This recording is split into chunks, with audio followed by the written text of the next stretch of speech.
እኔ በስተመጨረሻ የገባኝ ነገር አለ። በስተመጨረሻ የገባኝ ነገር ያለው የትግል እንቅስቃሴው በተለይ የአማራ ክልል የነጻነት፣ የዲሞክራሲ፣ የመልካም አስተዳደር ጥያቄ በሀገራችን በኢትዮጵያ ያሉ መከራዎችና ስቃዮች፣ እንግልቶች፣ ግድያዎች፣ ዝርፊያዎች እንዲንዘላዘሉ ተደርጓል። የሰው ልጆች ነገሮችን እየተደራረቡ በሄደባቸው ቁጥር ነገሮችን ችላ ወደ ማለት ትግሉን እየተው በመውጣት ይሄ ዓላማ ያላቸውን ሰዎች ዓላማቸው እንዳለ ሆኖ የልብ ድካም ልባቸው ድክም ብሎ እንዲተውት እየተደረገ ይሄ ጠላት የምትለው ኃይል አስፈላጊን ኮንሰርን ያላቸውን ሰዎች ዕውቀት ያላቸውን ሰዎች ሐሳብ ያላቸውን ሰዎች በመንቀል ይሄ ጀዝባ ገለባ የሆኑ ሰዎችን ወደ አደባባይ ለማምጣት ስትራቴጂ ተነድፎ በምን ሰዓት መደረግ አለበት ተብሎ እየተሰራ እንዳለ ይሰማኛል። በተለይ እኔ ጎጠኞችና ሶሻል ሚዲያ ላይ የሚለፈልፉ ምድር ላይ ያሉ ፋኖች ሶሻል ሚዲያ ላይ ባለው መንጋ የሚታዘዙ ከሆነ ራሳቸውን ያከብራቸዋል። ምድር ላይ ያሉት የሚሞቱት ራሳቸው፣ የሚያልቁት ራሳቸው፣ የቆሙለት ለማህበረሰቡ የቆሙለት ዓላማ ትክክለኛ ነው። ለዛ ቀጥ ብለው የማይቆሙ ከሆነ ዋጋ እየተከፈለ እንደሚኬድ ተስፋ አረጋለሁ። የተነሳንለት ዓላማ ምንድነው? የቆምንለት ዓላማ ምንድነው?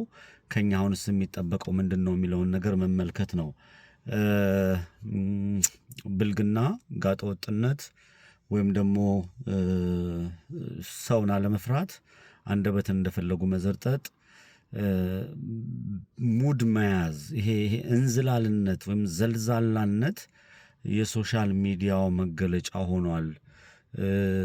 ጌም የሚባል የዶላር ወይ ደግሞ ጥቃቅን ሳንቲም መሰብሰቢያ ያ ወደ ሀገር ቤት ስመነዘረው የተሻለ ገንዘብ የምታገኝበት በንጹሃን ደም መቀለድና ማሾፍ አብዛኛው በሰው ልጆች ደምና በሰው ልጆች ነፍስ የሚቀልድ ሆኖ ነው ያገኘሁትና ስለ ክፋት፣ ስለ ኃጢአት፣ ስለ ተንኮል የቄሶች ወይም ደግሞ የዲያቆናት ወይም ደግሞ የእውቀት የሃይማኖት አስተማሪዎች በሙስሊም በክርስቲያንም የሚፈጽሙት ነው። እኔ ትልቁን ነው መመልከት እንፈልገው። ትልቁ ምንድነው? የሰው ልጆች ጀነራል ያሉበትን ቦታ መመልከትና ወዴት እየሄድን ነው የሚለውን ነገር ለመቃኘት ሞክሬ ሳየው በጣም መሰረታዊ ችግር ላይ እንዳለን ይሰማኛል። መሰረታዊ ችግር ላይ ይሄ የሰውን ሞት ችላ ማለት፣ የሰውን እልቂት ችላ ማለት፣ የሰውን መጨፍለቅ፣ በቤተ ክርስቲያን መቃጠል፣ ቤተ ክርስቲያን ሴቶች ማለቃቸውን፣ ይሄ ህፃናት መሞታቸውን፣ የሀገሪቱ ቀጣይ አቅጣጫ በ5 ዓመት በ6 ዓመት በ10 ዓመት ውስጥ ምን ላይ ነው የምንቆመው የሚለውን ነገር የሚያስቡ ጭንቅላቶች እዚህ አደባባይ ላይ ሲናገሩ አልሰማሁም። ኬርልስ መሆን፣ የሰዎችን ሞት ኦኬ በቃ ሞተ ጀስት ጎ ሙቭ ኦን የሚል የአመለካከት ነው። በሰዎች ስቃይ መከራ፣ በሰዎች እንግልት፣ አስመሳይነት፣ መንጋነት፣ ሆይ ሆይታ፣ ከእውቀት የጸዳ ጉዞ፣ የመሃይማን መጠራቀሚያ፣ የጋጠ ወጥና የባለጌዎች መናኸሪያ ሆኗል የአማራ ፖለቲካ።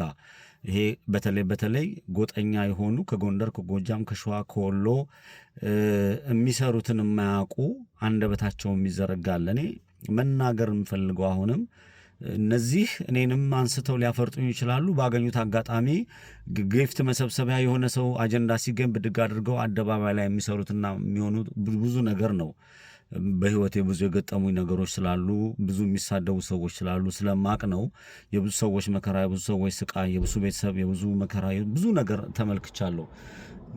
እኔ አሁን ምድር ላይ ያላችሁ ፋኖች የተነሳችሁበት ዓላማ፣ የቆማችሁበት፣ የደረሳችሁበት፣ አሁን እየሄዳችሁበት ያለበት፣ ህዝቡ ላይ እየደረሰ ያለው መከራ ከኛ ምን ይጠበቃል፣ ምንድነው ማድረግ ያለብን የሚለውን ስትራቴጂካል የሆነ ነገር አስቀምጣችሁ ማትጓዙ ከሆነ በጎንደር እንደዚህ ከከሌ ጋር፣ በጎጃም ወደዚህ፣ በወሎ ወደዚህ፣ በሸዋ ወደዚህ የምትሉ ከሆነ አሁንም ለህዝባችሁ የወጣችሁለትን ዓላማ ረስታችሁ ዋጋ እንዳታስከፍሉ ስጋት አለኝ።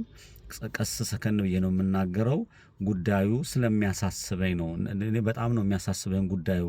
ከዛ ውጪ የፋኖ መሞት፣ የፋኖ መታሰር፣ የፋኖ መንገላታት፣ የአማራ ሕዝብ ስቃይ፣ የአማራ ሴቶች መደፈር፣ የአማራ ሕጻናት መጨፍለቅ፣ ወደ ትምህርት ቤት አለመሄድ፣ የአማራ ሕዝብ እየደረሰ ያለበት መከራ በሙሉ የመሸቀያ ነው። መሸቀያ አድርገው የሚንቀሳቀሱ ሰዎች አሉ። ይህንን ተረዱ ፋኖች።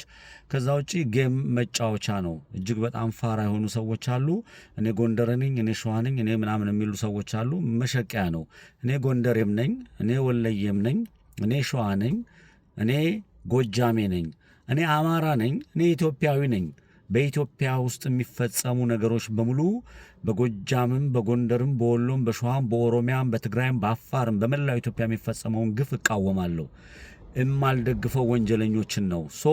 በጎጃም ስም፣ በወሎ ስም፣ በሸዋ ስም ዓላማን በማስቀየስ የራሳቸውን ጥቅም ለማግኘት የሚሽቀዳደሙ ሰዎች፣ የራሳቸውን ኢንካም ለማግኘት የሚሽቀዳደሙ ሰዎች እንዳሉ መረዳት። ስርዓቱ ጨፍጫፊና ገዳይ ዓላማውን አስቀምጦ ጽሞ በቅድና በጽሁፍ ነው እየሄደ ያለው።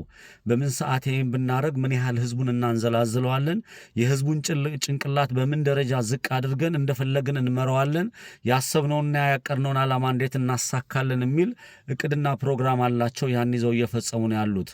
ይሄ ሶሻል ሚዲያ ላይ ያለው ፋኖም የፋኖ ደጋፊ ነን የሚሉትም ጎጃም፣ ጎንደር፣ ወሎ፣ ሸዋ የሚሉትም የሚያውቁት ጉዳይ የለም። ያ የጻፈውን ይሄን አሳክቻለሁ እየገመገመ ይሄን አድርጌያለሁ፣ እዚህ ጋር ደርሻለሁ፣ አሁን እዚህ ይሄን ባረግ፣ ይሄን ብጨምርባቸው፣ ይሄን ብቀንስባቸው እያለ በህዝባችን ታክስ በገንዘብ ታንኩንም ባንኩንም በመያዝ ወላጆቻችንም ቤተሰቦቻችንም እየጨፈጨፈ ከምድር ላይ ከምድረ ገጽ ለማጥፋት እየሰራ እንደሆነ ልታውቁ ጭንቅላታችሁን ልሳዱ ይገባል። አንደበታችሁን የምትዘረጉ በአማራ ክልልም በተለያየ ቦታ ያላችሁ አሁን ሰከን ብላችሁ ነገሩ እንድታዩት ነው የማስተላልፈው። ነገሩ በቤተ ክርስቲያን ውስጥም ጭምር አለ። ነገሩ በመስጊድ ውስጥም ጭምር አለ። ነገሩ በማህበረሰቡ በኮሚቴ ውስጥም ጭምር አለ። በመንደር ውስጥም፣ በቀበሌ ውስጥም፣ በወረዳ ውስጥም፣ በዞን ውስጥም በሁሉም ነገር ውስጥ ችግር አለ። ይሄን ችግር በእውቀትና በሐሳብ የበላይነት ነቅለን ነው ማስወገድ የምንችለው። በመንጋነት ጎጃሜ ነኝ፣ ጎንደሬ ነኝ፣ ጎንደር ልታረግ ነው፣ ጎጃም እንድታረግ ነው የሚለው አካሄድ ተቀባይነት የለውም። እኔ ማንኛውም ሴቶቹም ያሳዝኑኛል፣ ወንዶቹም ያሳዝኑኛል፣ ሕፃናት ያሳዝኑኛል። እኔም ልጆች ስላሉኝ ማለት ነው። እያንዳንዱ የሚደረገውና የሚፈጸመው ነገር በሙሉ አዝናለሁ። እኔ ልጆቼ እንደሚጠብቁኝ በር እንደሚያዩ የእያንዳንዱ የሚሞት ሰው ቤተሰብን በር ያል ዓመት በዓል ሲመጣ ቦርቄ እንዳደግኩኝ ልጆችን ቦርቆ ማደግ አለባቸው። ትምህርት ቤት እንደፈለግኩ ሄጄ እንደተማርኩኝ ልጆችን መማር አለባቸው።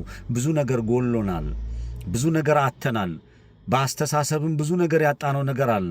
ያንዳንዱን ነገር ስመለከተው እጅግ በጣም ጎለናል። የሰው ልጆች ሞት፣ የሃይማኖቱ ቤተ ክርስቲያኖችን፣ መስጊዶችን መዘረፍ፣ መቃጠል፣ ንጹሐንን መጨፍጨፍ፣ ንጹሐን በእስር ቤት መማቀቃቸውን ችላ ብለን እዚህ ሶሻል ሚዲያ ላይ የሚፈጸሙ ነገሮች ኮምፎርት አልሰጡኝም። ለእኔ እየሆነ ያለውም ትክክል ነው ብዬ አላምንምና ነገሮችን ረጋ ብለን በጽሞና የምናይበት ሰዓት ነው ብዬ ነው የማምነው። ለመልካም ነገር ተባባሪዎች እንሁን። ሶሻል ሚዲያ ላይ ጌም አጀንዳ በማምጣት ማህበረሰቡን በማዘናጋት በህዝብ ስቃይ ላይ ለማላገጥ መቀለድ ተገቢ ነው ብዬ አላስብም። ብዙ የሚጎለን ነገር አለ። ፋኖች ቀዝቀዝ ቆም ብላችሁ ዓላማ እስከሌላችሁ፣ አሁን ለእውነት የቆማችሁነቱን ነው የምናገረው። ዓላማ ይዘው በተለያየ ቦታ የሚንቀሳቀሱ አሉ። የምትሰሩትን የምታውቁት እናንተ ናችሁ። ለህዝባችሁ የሚጠቅመው የቱ ነው የሚለውን የምትረዱት እናንተ ናችሁ። ያንን በመሃላችሁ ገብቼ እንደዚህ ለማለትም ሞራሉም የለኝም። እያንዳንዱን ነገር ከብዙ አቅጣጫ ከብዙ መንገድ ተምረንበታል። አሁን የሚሆነውንና የሚደረገው ምንድን ነው የሚለውን ነገር መመልከት ተገቢ ነው ብዬ አስባለሁ። ፖለቲካ ከባድ ነው፣ ሳይንስ ነው፣ እውቀት ያስፈልገዋል። አርቆ ማየት አለብን። አሁን ከቆምንበት አራቱን ማዕዘን መመልከት፣ ከአራቱ ቦክስ ውጭም ማየት ያለብን ሰዓት ነው ብዬ ነው የማስበው። የአማራ ህዝብ መዳን አለበት። ሌሎቹም ህዝቦች መሞት የለባቸው፣ መዳን አለባቸው። እንዝላልነትና ይሄ ግሩፕተኝነት፣ ይሄ ጎጠኝነት፣ መንደርተኝነት ዋጋ እንዳያስከፍለን ፋኖዎቹም ሆሄታ ሶሻል ሚዲያ ላይ ቁጭ ብሎ በሚዘል በሚጨፍር ጎጃሞች ዘነጡ፣ የጎንደር እስክስታ፣ ጎንደር ጀግና ምናምን እያለ በሚያዘናጋችሁ ተዘናግታችሁ መስመራችሁን እንዳትስቱ በጥንቃቄ ተጓዙ። መንጋነት ህዝቡን ዋጋ ያስከፍላል። በእውቀት ላይ መሰረት ያደረገ ጀግንነታችሁን አሳዩን ለማለት ነው። ቴንኪው